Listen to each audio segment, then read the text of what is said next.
تمام سننے اور دیکھنے والوں کو اسلام ورلڈ چینل پر خوش آمدید۔ ناظرین گرامی، آج میں آپ کے پاس ایک بہت ہی منفرد عنوان لے کر حاضر ہوئی ہوں، جس میں آپ کو بتاؤں گی کہ فرعون کون تھا اور اس پر اللہ تعالیٰ کا عذاب کس طرح آیا، نیز اس کی لاش پر آج بھی تازہ گوشت کیوں اگتا ہے اور اس کو ختم کرنے کے لیے اس پر چوہے کیوں چھوڑے جاتے ہیں۔ تو ان سب واقعات کی تفصیل جاننے کے لیے ویڈیو کو آخر تک ضرور دیکھیے گا۔ تو آئیے شروع کرتے ہیں آج کا موضوع۔ معزز ناظرین، آج سے 3000 سال قبل مصر کی سرزمین نے ایک ایسا بادشاہ جنم دیا جس نے بنی اسرائیل پر ظلم و ستم کے پہاڑ توڑ دیے۔ وہ ان پر نہایت بے دردی سے محنت و مشقت کے دشوار کام لازم ڈالتا، حتیٰ کہ پتھر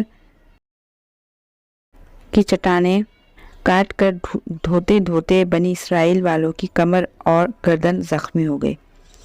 اس نے غریبوں پر ٹیکس مقرر کر رکھا تھا جو غروب آفتاب سے قبل جبری طور پر وصول کیے جاتے تھے، اور جو نادار کسی دن ٹیکس ادا نہ کر سکتا اس کے ہاتھ گردن کے ساتھ ملا کر باندھ دیے جاتے اور مہینہ بھر تک اسے مصیبت میں رکھا جاتا تھا، اور طرح طرح کے بے رحمانہ سختیاں کی جاتی تھی۔ ایک دن فرعون نے خواب دیکھا کہ بیت المقدس کی طرف سے ایک آگ آئی جس نے مصر کو گھیر کر تمام قبطیوں کو جلا ڈالا، لیکن بنی اسرائیل کو کچھ ضرر نہ پہنچا۔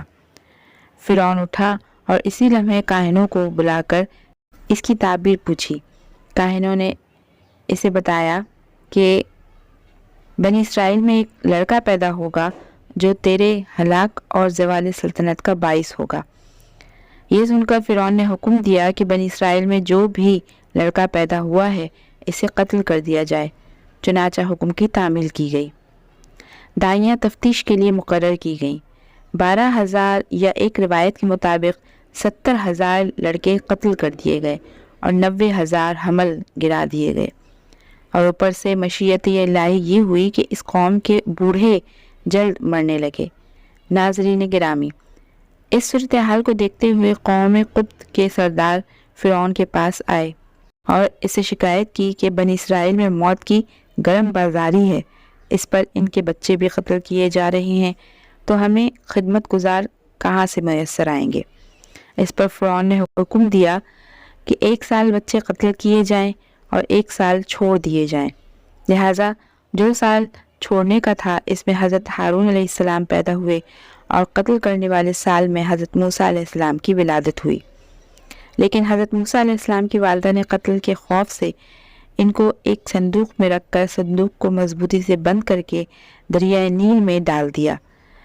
ناظرین گرامی، اب یہ وہی دریا ہے جس سے ایک نہر نکل کر فرعون کے محل کے نیچے بہتی ہے، لہٰذا یہ صندوق دریائے نیل سے بہتے ہوئے فرعون کے محل میں آ گیا۔ اتفاق سے فرعون اور اس کی بیوی آسیہ دونوں محل میں بیٹھے ہوئے تھے، نہر کا نظارہ کر رہے تھے۔ جب ان دونوں نے صندوق کو دیکھا تو خادم کو حکم دیا، اس صندوق کو نکال کر محل میں لے آؤ۔ چنانچہ صندوق کو کھولا گیا تو اس کے اندر نہایت ہی خوبصورت بچہ نکلا، جس کے چہرے پر حسن و جمال کے ساتھ انوار نبوت کی تجلیاں چمک رہی تھیں۔ فرعون اور آسیہ بچے کو دیکھ کر دل و جان سے اس پر قربان ہونے لگے، اور آسیہ نے فرعون سے کہا کہ جس کا ترجمہ قرآن مجید میں اس طرح ہے، یہ بچہ میری اور تیری آنکھوں کی ٹھنڈک ہے، اسے قتل نہ کرو، شاید یہ ہمیں نفع دے یا ہم اسے اپنا بیٹا بنا لیں۔ اور وہ بے خبر تھے۔ ناظرین محترم، چونکہ ابھی موسیٰ علیہ السلام شیرخوار بچے تھے، اس لیے ان کو دودھ پلانے والی کسی عورت کی تلاش تھی، مگر آپ کسی عورت کا دودھ نہیں پیتے تھے۔ ادھر حضرت موسیٰ علیہ السلام کی والدہ بہت پریشان تھی کہ خدا جانے میرا بچہ کہاں اور کس حال میں ہوگا۔ پریشان ہو کر انہوں نے حضرت موسیٰ علیہ السلام کی بہن مریم کو جستجوی حال کے لیے فرعون کے محل میں بھیجا، اور مریم نے جب یہ حال دیکھا کہ بچہ کسی عورت کا دودھ نہیں پیتا تو انہوں نے فرعون سے کہا کہ میں ایک عورت کو لاتی ہوں، شاید یہ بچہ اس کا دودھ پی لے۔ چنانچہ مریم حضرت موسیٰ علیہ السلام کی والدہ کو فرعون کے محل میں لے گئیں اور جیسے ہی جوش محبت میں سینے سے سمٹا کر دودھ پلایا، آپ علیہ السلام دودھ پینے لگے۔ اس طرح حضرت موسیٰ علیہ السلام کی والدہ کو ان کا بچھڑا ہوا بیٹا مل گیا۔ اس واقعے کا تذکرہ قرآن مجید میں سورہ قصص میں موجود ہے۔ خواتین و حضرات، اسی طرح دن گزرتے گئے، لیکن فرعون نے بنی اسرائیل پر اپنے ظلم و ستم کے کوڑے برسانا جاری رکھے، یہاں تک کہ حضرت موسیٰ علیہ السلام جوان ہو گئے اور اللہ تعالیٰ نے انہیں نبوت سے سرفراز فرمایا۔ ایک دن حضرت موسیٰ علیہ السلام کو اللہ تعالیٰ نے حکم دیا کہ اب وقت آ گیا ہے کہ تم بنی اسرائیل کو مصر سے نکال کر باپ دادا کی زمینوں کی طرف لے جاؤ۔ چنانچہ اللہ تعالیٰ کے حکم سے حضرت موسیٰ علیہ السلام اور ان کے بھائی حضرت ہارون علیہ السلام ہزاروں بنی اسرائیل کو لے کر راتوں رات مصر سے نکلے اور بحر احمر کے شمالی طرف خلیج سوئس کے شمال میں پہنچ گئے۔ فرعون کو جب یہ خبر ملی تو وہ اپنا بھاری لشکر لے کر ان کے پیچھے نکلا۔ اللہ تعالیٰ نے موسیٰ علیہ السلام کو حکم دیا، جس کا ترجمہ قرآن مجید کی سورہ شورا میں کچھ یوں ہے: ہم نے موسیٰ کے پاس وحی بھیجی کہ اپنی لاٹھی زمین سے مارو، بس پھر سمندر پھٹ گیا اور ہر حصہ ایک بڑے پہاڑ کی طرح کھڑا ہو گیا۔ سمندر میں ایک خشک راستہ نکل آیا اور بنی اسرائیل اس پر چلتے ہوئے آگے دوسری طرف بچ نکلے۔ فرعون کا لشکر بھی یہ دیکھ کر ان کے پیچھے پیچھے چلنے لگا، مگر جیسے ہی تمام لشکر دریا کے درمیان میں پہنچا، دریا کا پانی آپس میں مل گیا اور تمام لشکر غرق ہو گیا، سوائے فرعون کی لاش کے۔ جب فرعون غرق ہونے کے لگا تو ملائکہ عذاب کے لیے سامنے نظر آنے لگے، تو کہنے لگا میں اسی ایک وحدہ لا شریک پر ایمان لاتا ہوں، مگر اللہ کی طرف سے جواب دیا گیا، اب ایمان لاتا ہے، حالانکہ تو پہلے نافرمانی کرتا رہا اور مفسد بنا رہا، تو آج ہم تیرے بدن کو دریا سے نکال لیں گے تاکہ تو پچھلوں کے لیے عبرت ہو، اور بہت سے لوگ ہماری نشانیوں سے بے خبر ہیں۔ ناظرین گرامی، قرآن نے کہہ دیا کہ فرعون کی لاش عبرت کا نشان بن کر رہ جائے۔ قرآن کی تعلیم صحیح ثابت ہوئی۔ فرعون کی یہ لاش 1881 کو بحر احمر سے ملی اور آج مصر کے عجائب گھر میں محفوظ ہے۔ فرعون نے خدا ہونے کا دعویٰ کیا اور اللہ تعالیٰ نے اسے غرق کر کے اس کی لاش نشان عبرت بنا دیا۔ فرعون کی لاش کی لمبائی 20 سینٹی میٹر ہے، لیکن حیرت انگیز طور پر فرعون کی لاش جو 1235 قبل مسیح میں سمندر میں ڈوب گئی تھی، آج 3116 سال سمندر میں پڑے رہنے کے باوجود بغیر گلے سڑے محفوظ ہے۔ یہ واقعہ اس بات کا ثبوت ہے کہ قرآن مجید ایک الہامی کتاب ہے۔ ناظرین گرامی، عجائب گھر میں باقی بادشاہوں کی حنوط کی ہوئی ممیاں موجود ہیں، مگر غور طلب بات یہ ہے کہ فرعون کی ممی نہیں ہے۔ فرعون واحد قدیمی شخص ہے جس کی لاش ممی نہیں ہے۔ اس کے علاوہ فرعون وہ واحد انسان ہے جس کی لاش پر روزانہ تازہ گوشت اگتا ہے۔ یہ گوشت تر و تازہ رہنے کے ساتھ بڑھتا رہتا ہے، جبکہ ایک رپورٹ کے مطابق ہر سال 15 مارچ کو میوزیم میں رکھی فرعون کی لاش پر چوہے چھوڑے جاتے ہیں جو اس کا فالتو گوشت نوچ کر کھا لیتے ہیں۔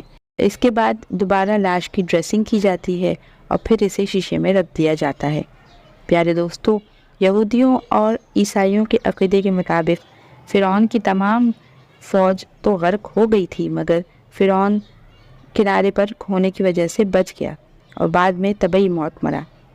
1898 میں مصر میں پرانے مقبرے دریافت ہوئے جن میں فرعون سمیت دیگر بادشاہوں کی حنوط شدہ لاشیں دریافت ہوئیں۔ اس دریافت کے 63 سال بعد 1981 میں جب فرعون کی لاش خراب ہونے لگی تو مصری حکومت نے فرانس سے درخواست کی کہ وہ فرعون کی لاش خراب ہونے سے بچائے اور اس کی موت کی اصل وجہ دریافت کرے۔ فرعون کی لاش مصر سے فرانس لائی گئی اور ماہر ڈاکٹروں نے میں سربراہ مورس مقاری تھے مختلف ٹیسٹ کے بعد کیے، پتہ چلا یہ کہ فرعون کی لاش پر سمندری نمک کے ذرات تھے، جو اس بات کا بالکل واضح ثبوت ہے کہ اس کی موت سمندر میں ہوئی۔ جب ڈاکٹر مورس مقائل کو بتایا گیا کہ مسلمانوں کی مقدس کتاب میں یہ لکھا ہوا ہے فرعون کو سمندر میں غرق کر کے اس کی لاش کو عبرت کے لیے محفوظ کر دیا گیا تھا، یہ سن کر ڈاکٹر حیران ہوا اور حقیقت جاننے کے لیے مسلمان سائنسدانوں سے رجوع کیا۔ انہیں سورہ یوسف کی آیت نمبر 90 سے 92 تک پڑھ کر سنائی گئی۔ ان آیت کو سن کر انہیں بہت حیرت ہوئی کہ کیسے قرآن کا نزول فرعون کی موت سے 2000 سال بعد ہوا اور کوئی فرعون کی لاش کو نہیں جانتا تھا، لیکن قرآن کی پیشن گوئی سچ ثابت ہوئی۔ یہ بات اس کے بعد چند سائنسدانوں نے اسلام کو قبول کیا، اس میں مورث بقائل بھی شامل تھے۔ بعد ازاں ان کی تحریر کردہ کتاب بائبل، قرآن اور سائنس نے دنیا میں دھوم مچا دی۔ دوستو، آپ کا اس بارے میں کیا خیال ہے؟ اور اس پر ایک شاعر کا شعر بھی یاد آ رہا ہے کہ جگہ جی لگانے کی دنیا نہیں ہے، جگہ جی لگانے کی دنیا نہیں ہے، یہ عبرت کی جا ہے، تماشا نہیں ہے۔ امید کرتی ہوں آپ کو یہ ویڈیو پسند آئے گی۔ میرے چینل کو لائک، شیئر اور سبسکرائب کیجیے اور بیل نوٹیفیکیشن کو بھی پریس کر دیجیے تاکہ میری ہر نئی آنے والی ویڈیوز کا نوٹیفیکیشن آپ کو موصول ہوتا رہے۔ ملتے ہیں کسی اور ویڈیو کے ساتھ، جب تک کے لیے اللہ حافظ۔